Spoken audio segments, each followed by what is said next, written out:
Bonjour à tous, bonjour Laurent. Laurent Bonjour. Lelièvre est responsable pour Humbert Beretta de la zone centre-est. On est ici dans le sud de la France, pas très loin de Saint-Tropez, sur le stand de tir de Cogolin. Et j'ai dans les mains la grosse nouveauté 2021 pour toutes les personnes qui chassent le grand gibier, c'est cette carabine Beretta. J'ai bien dit Beretta parce que c'est la première carabine réalisée par Beretta.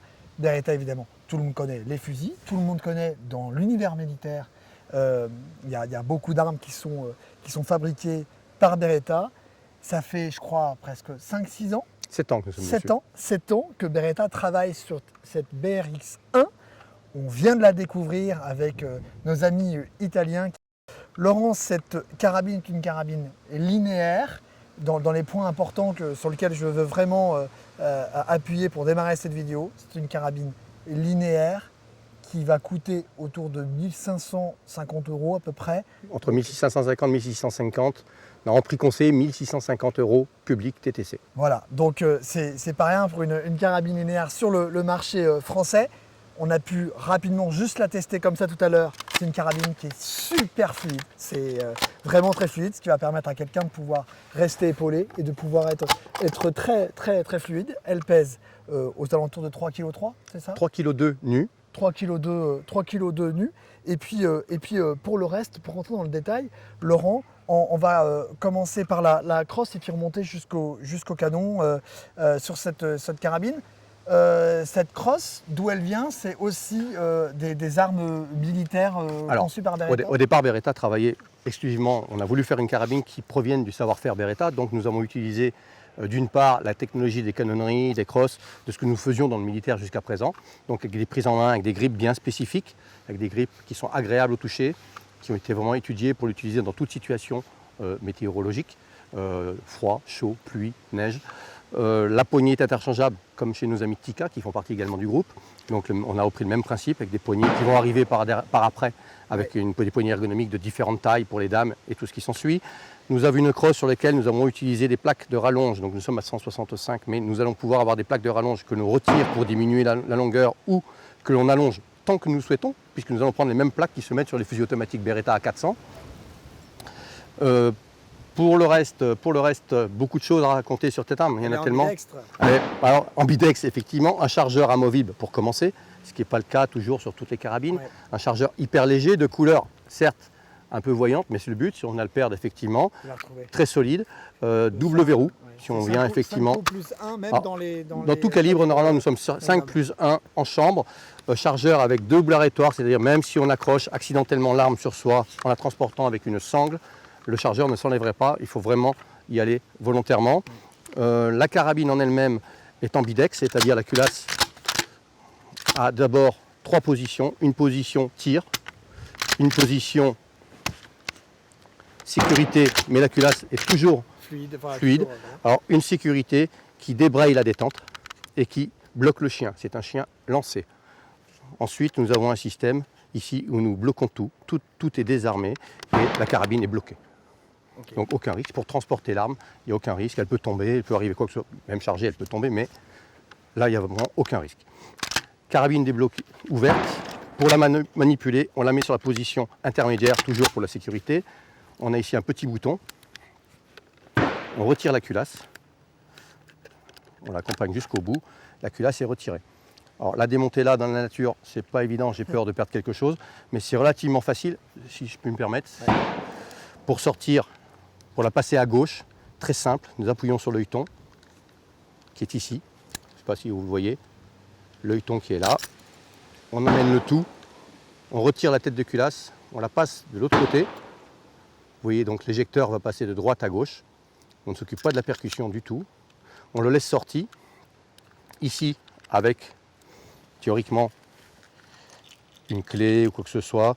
Avec mon APX, ça ne va pas faire. Peut-être avec mon petit sigle de chez nos amis de Peugeot.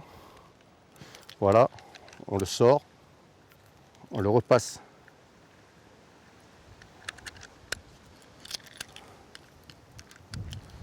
à gauche. On remet la culasse qu'à ce moment-là. bien en face, on est enclenché, la carabine est prête à passer à gauche. Nous enclenchons, alors ici très important, bien la mettre à plat, le chariot bien à plat, parce que vous avez deux glissières latérales, et si vous n'êtes pas à plat, que vous êtes dans une seule, vous risquez de bloquer la culasse. Là elle rentre, normalement, on n'oublie pas de relever, on la met en position blanche, on sort la culasse, on appuie, on lève l'œilleton, on sort la culasse. Le démontage, je vous l'ai montré précédemment, je ne vous le refais pas. La culasse pour revenir, nous avons une glissière de chaque côté qui est relativement fine, elles doivent prendre de chaque côté. Donc bien les poser à plat, bien être à plat, on la renclenche. Cette carabine, elle est également totalement personnalisable si on veut changer de canon. Tout à fait. Alors, je n'ai pas la clé ici. Il suffit tout simplement, lorsqu'on a retiré la culasse, de desserrer les deux vis, de sortir le canon sur lequel le montage lunette est monté sur la frette. Donc c'est un monobloc, tout d'une seule femme. En fait, c'est une frette montée sur un canon qui n'est pas interchangeable. Donc on change obligatoirement la frette, le verrou et le canon. C'est-à-dire si on passe d'un 300, qui est le cas ici, à une 30-06 ou une 308, qui seront les premiers calibres livrés en France, le 30-06 et le 308, en canon de longueur 56 pour les premiers, après du 51, et dans les magnums du 62. Et les 300 magnums, pour le moment, on ne sait pas encore trop quand arriveront les premières. D'office, la tête de culasse sera interchangée. C'est-à-dire, la culasse, ici, est une 16 tenons pour une magnum, ou une 8 tenons pour une 30-06 ou une 308. Là, vous avez mis c'est un rail Picatinny. Alors, pour la France, nous avons demandé le rail Picatinny pour une simplicité de montage. Ce n'est pas très esthétique, je vous l'accorde, mais pour la simplicité du montage, ça permettait aux armuriers français de monter un peu tout. On aura la possibilité d'avoir un montage Tikka.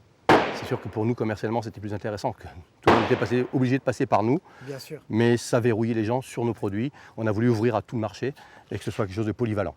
Et également, il y aura un montage Weaver d'origine Beretta, un montage simple Weaver, type Weaver. Ce ne sera pas du Weaver, c'est type Weaver qui montera dessus. Je suis persuadé que nos amis qui fabriquent des montages très rapidement vont trouver toutes sortes de montages. C'est sûr. Et donc, cette arme, elle est filetée. Elle est filetée d'origine en 14 par 100.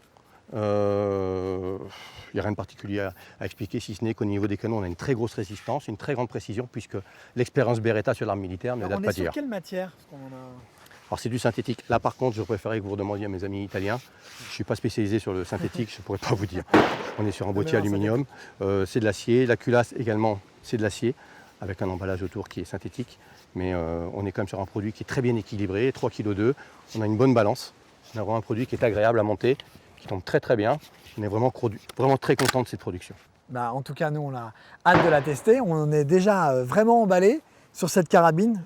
Beretta a réussi dans un prix plus que condensé, à fabriquer une carabine qui va pouvoir servir pour les droitiers, pour les gauchers, pour ceux qui chassent abattus, pour ceux qui chassent à l'approche l'affût, parce qu'on a quand même des sécurités qui sont bonnes. Et puis surtout, on a une fluidité qui est incroyable. C'est une très belle prouesse et on va aller la tester. Alors, nous avons présenté avec Laurent Lelièvre cette nouveauté Beretta, la première carabine linéaire, la BRX1. On va la tester sur stand de tir. Je vais faire 2 séquences. Une première séquence où je vais juste tirer une balle, et puis une deuxième séquence où je vais tirer plusieurs munitions à la filet pour voir si effectivement elle est fluide. Et puis sinon, on va aller chasser avec tout à l'heure en espérant voir des animaux. Alors on va voir ce que ça donne. Elle est en calibre 308.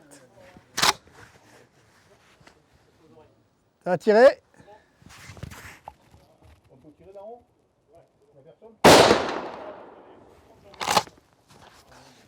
Premier jet, le recul est plutôt pas trop de recul.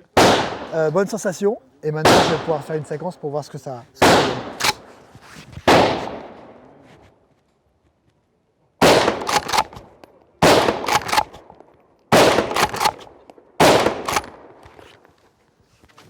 Ça va vite.